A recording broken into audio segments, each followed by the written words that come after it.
Welcome students.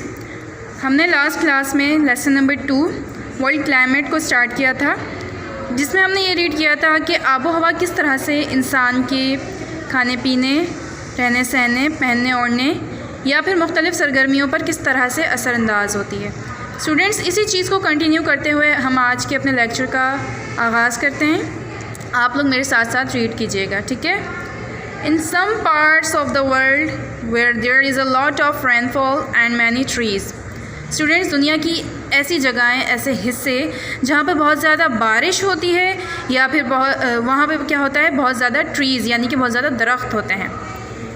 People use wood to make their houses. वहाँ पर रहने वाले जो लोग हैं वो क्या करते हैं, उस लकड़ी को यूज़ करते हैं अपने घर बनाने के लिए। जैसे कि आप इस पिक्चर में देख सकते हैं कि यहाँ पर काफ़ी सारे ट्रीज़ मौजूद हैं और एक वुडन हाउस भी मौजूद है, जो इस बात को ज़ाहिर कर रहा है कि ये वो एरिया है जहाँ पर बहुत ज़्यादा बारिशें होती हैं।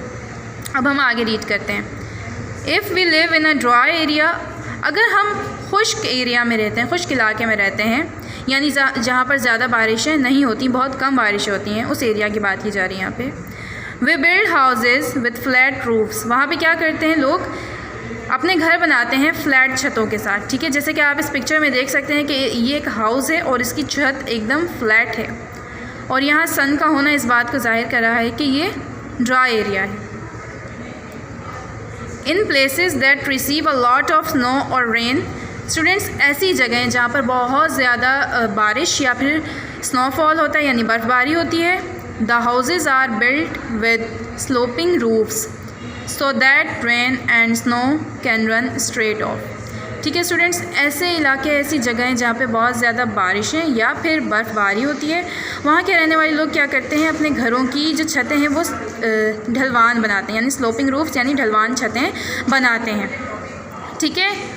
इसका रीज़न ये है इन छतों को इस तरीके से बनाने का कि अगर इन घरों की जगह की तरह अगर फ्लैट रूफ्स बनाई जाएं यानी स्ट्रेट छतें बनाई जाएं अगर, तो क्या होगा कि पानी और बर्फ़ छतों पर ही पड़ा रहेगा, जिसकी वजह से छत को नुकसान पहुंच सकता है, छत लीक हो सकती है, कुछ भी हो सकता है, ठीक है।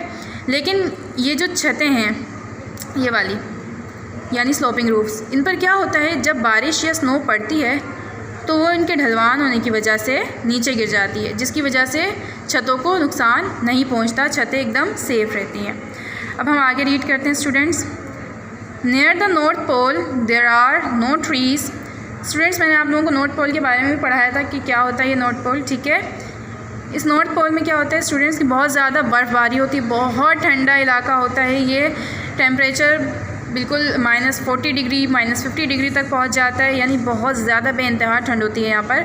और यहाँ क्या होता है कि यहाँ पर ट्रीज़ मौजूद नहीं होते, दरख्त वगैरह मौजूद नहीं होते। वो क्योंकि इतनी ज़्यादा ठंड में कोई भी पौधा या दरख्त वगैरह सर्वाइव नहीं कर सकते। So the people living in the region use to make houses using blocks of snow. अब इस रीजन यानी इस खित्ते में रहने वाले जो लोग हैं वो क्या करते हैं, स्नो ब्लॉक्स यूज़ करते हैं, यानी बर्फ़ के ब्लॉक्स यूज़ करते हैं अपने घर बनाने के लिए।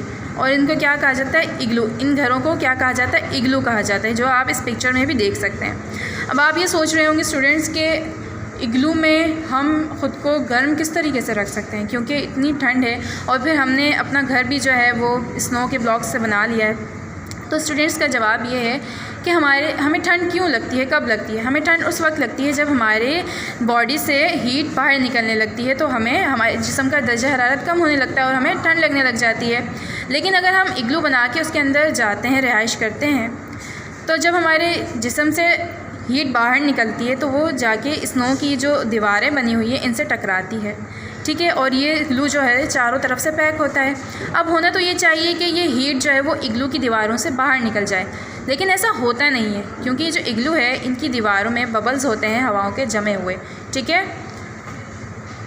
वो इसको बाहर नहीं जाने देते, क्योंकि हवा जो है वो हीट का इंसुलेटर है, ये इसे बाहर नहीं जाने देता, जिसकी वजह से हीट अंदर ही मौजूद रहती है और इंसान अपने आप को वार्म फील करता है, ठीक है। अब इग्लू का जो ऊपरी हिस्सा है वहाँ पर ज़्यादा दर्जा हरारत, मतलब वहाँ पे ज़्यादा गर्मी होती है बनिस्बत नीचे वाले हिस्से के, ठीक है। इसीलिए इग्लू में स्लैब्स वगैरह लगाकर ऊपर के हिस्से में लेटा बैठा या सोया जाता है, ठीक है स्टूडेंट्स। अब हम आगे रीड करते हैं।